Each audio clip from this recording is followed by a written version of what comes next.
नमस्कार, मैं चंद्रमोहन। आप देख रहे हैं BPN 24 हरियाणा न्यूज़। आज की खबर के साथ करते हैं दिन की शुरुआत।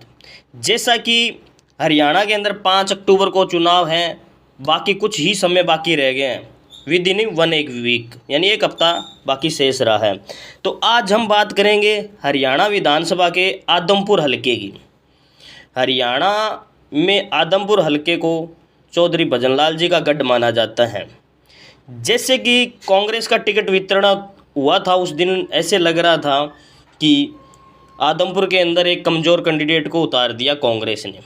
लेकिन अब धीरे धीरे जैसे जैसे चुनाव नज़दीक आ रहे हैं तो दोनों में दाव पेच फंसते हुए नज़र आ रहे हैं। तो आज हम बात कर रहे हैं कांग्रेस प्रत्याशी चंद्र प्रकाश और सामने हैं बीजेपी के उम्मीदवार चौधरी भजनलाल जी के पोते भव्य बिश्नोई। क्योंकि चंद्र प्रकाश जी पूर्व IAS हैं, रिटायर्ड, और उन्होंने भव्य को भी कड़ा मुकाबला दे दिया है। हरियाणा में हिसार जिले की आदमपुर विधानसभा सीट हॉट बनी हुई है, क्योंकि इस बार पूर्व मुख्यमंत्री चौधरी भजनलाल का परिवार यहाँ से चुनाव लड़ रहा है। इस सीट पर 56 साल से भजनलाल परिवार का ही कब्जा है। साल 1967 में भजनलाल यहाँ से पहली बार चुनाव जीते थे। तब से लेकर आज तक कोई भी आदमपुर के किले को भेद नहीं पाया। इस विधानसभा चुनाव में भाजपा के टिकट पर भजनलाल के पोते भव्य बिश्नोई चुनाव लड़ रहे हैं और कांग्रेस ने पूर्व IAS अधिकारी चंद्र प्रकाश को मैदान में उतारा है। चंद्र प्रकाश पंडित रामजी लाल के भतीजे हैं। रामजी लाल चौधरी भजनलाल के खास रहे हैं। इनेलो बसपा ने बंसीलाल के राजनीतिक सलाहकार रहे हरि सिंह के बेटे रणदीप लोचब को मैदान में उतारा है।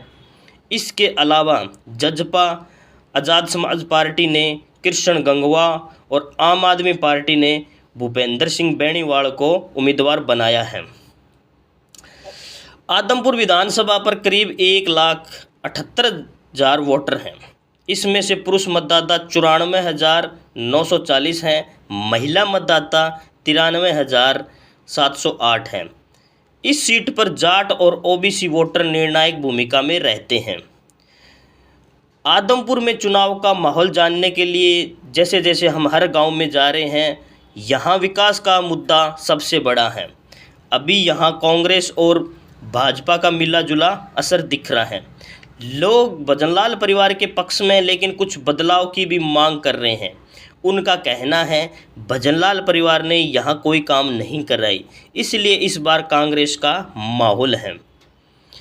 हम जानते हैं कि आदमपुर के जो समीकरण है, आदमपुर विधानसभा के जो समीकरण हैं, उनको 5 बिंदुओं में नोटिस करते हैं। आदमपुर में सबसे ज़्यादा करीब 55,000 जाट वोटर हैं। बिश्नोई समाज के 28,000 वोट हैं।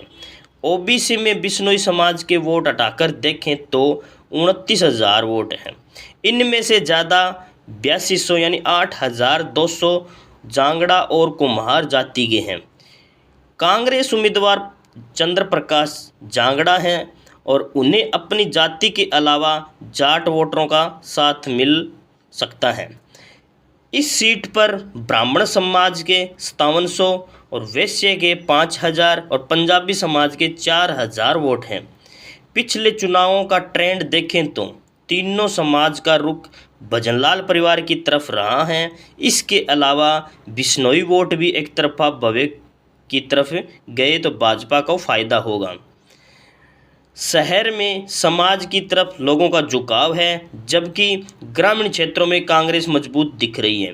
विकास के मुद्दे को लेकर भी भाजपा को नुकसान उठाना पड़ सकता है। अनुसूचित जाति के करीब 26,000 वोटरों का रुख भी कांग्रेस की तरफ रहा है। आदमपुर में बाहरी यानी बनाम यानी स्थानीय उम्मीदवार का मुद्दा भी चला हुआ है। भाजपा लगातार कांग्रेस के चंद्र प्रकाश को बाहरी उम्मीदवार बताकर घेर रही है। उनका कहना है कि चंद्र प्रकाश नलवा सीट से तैयारी कर रहे थे, लेकिन कांग्रेस ने पैराशूट के जरिए उन्हें आदमपुर भेज दिया। इसलिए भाजपा इस मुद्दे को भूनकर वोटरों को अपनी तरफ रुझाने की कोशिश में है। चौधरी भजनलाल को रामजी लाल के दोस्त के कारण ओबीसी वोटरों का फायदा मिलता रहा है। कांग्रेस ने उनके भतीजे को उम्मीदवार बनाकर बिश्नोई परिवार की टेंशन बढ़ाई है। बिश्नोई वोटरों के बराबर ही ओबीसी समाज में आने वाले दूसरे समाज के वोट हैं। अगर ओबीसी में बिश्नोई समाज को जोड़कर दूसरे समाज कांग्रेस की तरफ शिफ्ट हुए तो भाजपा की मुश्किलें बढ़ सकती हैं। भव्य बिश्नोई लिस्ट पढ़कर काम गिनवा रहे हैं। साल 2022 में कांग्रेस से साल 2022 में कांग्रेस से नाराजगी के चलते कुलदीप बिश्नोई ने विधानसभा सदस्यता से इस्तीफा दे दिया था। इसके बाद वह परिवार सहित भाजपा में शामिल हो गए। आदमपुर उपचुनाव में भाजपा ने कुलदीप के बेटे भव्य बिश्नोई को टिकट दिया और उन्होंने जीत हासिल की। बिश्नोई परिवार इस चुनाव में 800 करोड़ के काम गिनवा रहा है। हर गांव की एक लिस्ट तैयार की गई है। भव्य बिश्नोई अपने भाषणों में गांव में काम और गिनती राशि खर्च हुई इसकी जानकारी दे रहे हैं। भव्य के साथ उनके पिता कुलदीप बिश्नोई और मां रेणुका बिश्नोई भी घर घर जाकर वोट मांग रहे हैं। लोकसभा चुनाव में आदमपुर में भाजपा का पिछड़ना बिश्नोई परिवार के लिए किसी परीक्षा से कम नहीं है।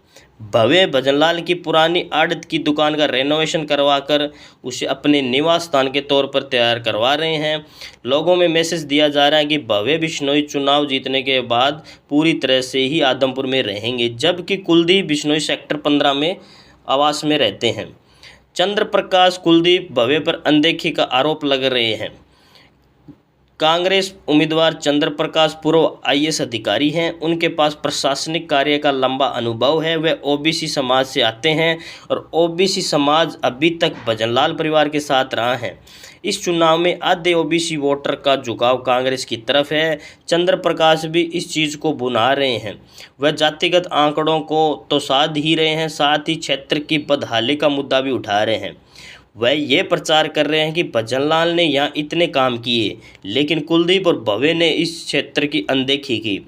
दूसरी विधानसभा क्षेत्रों के मुकाबले में आदमपुर पिछड़ा हुआ दिखाई देता है। रविंदर कुमार जो आदमपुर से हैं,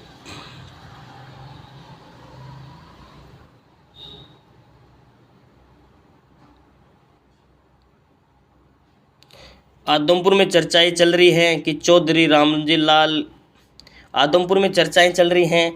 रामजी लाल ने अपने समय में भजनलाल को ब्लॉक समिति चेयरमैन बनाया और अपना वोट दिया था और उनकी राजनीति को पंख लगाए थे। कहीं ऐसा ना हो जाए कि उनके परिवार के ही लोग भजनलाल के परिवार के पंख तोड़ दें।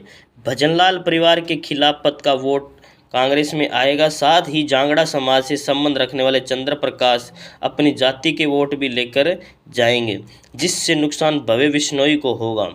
जहां तक भारी प्रत्याशी का सवाल है, हर बार आदमपुर में भारी कैंडिडेट लड़े। जेपी भी भारी थे, लेकिन उन्होंने कड़ी टक्कर दी। खास बात यह है कि यहाँ भजनलाल परिवार के खिलाफ पूरी कांग्रेस एकजुट है और भव्य के लिए चुनाव जीतना आसान नहीं है। तो जैसा कि हमने आपको बताया आदमपुर का समीकरण, और जैसे जैसे कोई आगे की अपडेट आएगी तब तक के लिए नेक्स्ट वीडियो मिलते हैं। तब तक के लिए जय हिंद, जय भारत।